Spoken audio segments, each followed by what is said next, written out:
In this lesson, we're going to look at how we add fractions. Now, in order to add fractions, you need to have a common denominator. In other words, this number needs to be the same as this number.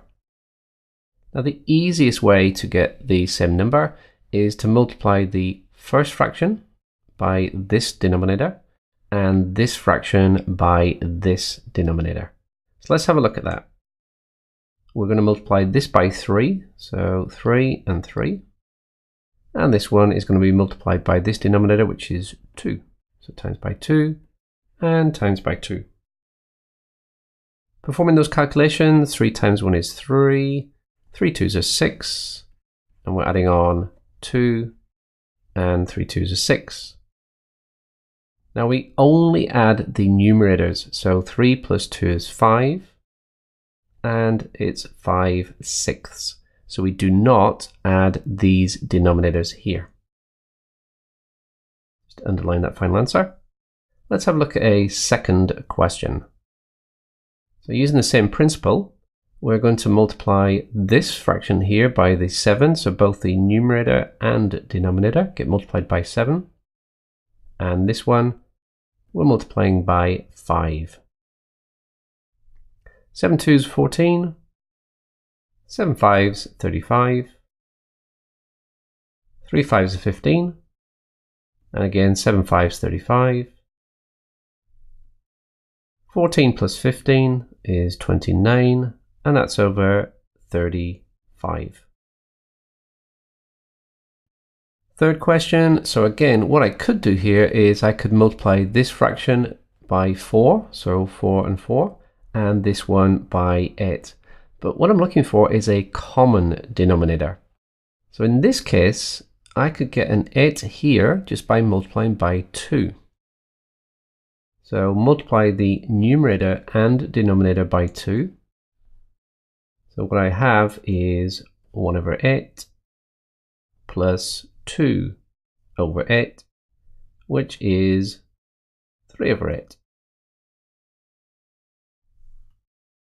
Now there is another way we could actually perform these calculations, and it's called the bow tie method. And it is a method I actually prefer. And the reason I prefer it is that we don't get mixed up on these denominators.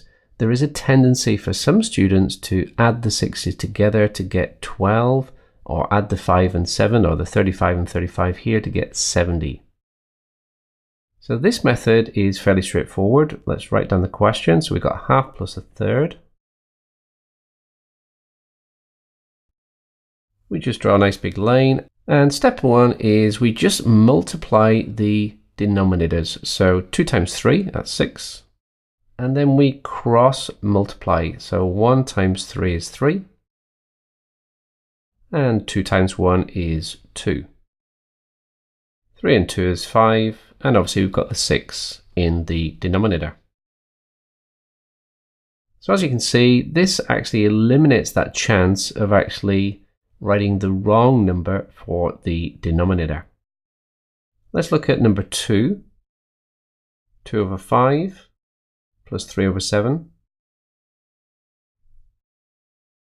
Okay, just drawing that nice big line again. 5 times 7 is 35. 2 times 7 is 14. 3 5s 15. And there we have 29 over 35.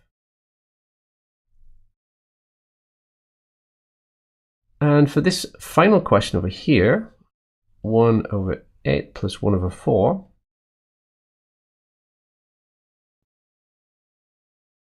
multiplying the denominators, 8 4s are 32, 4 times 1 is 4, 8 times 1 is 8, which gives me 12 over 32.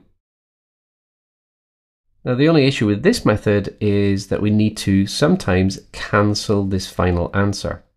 So if I'm going to cancel that, well, I notice these are both even numbers.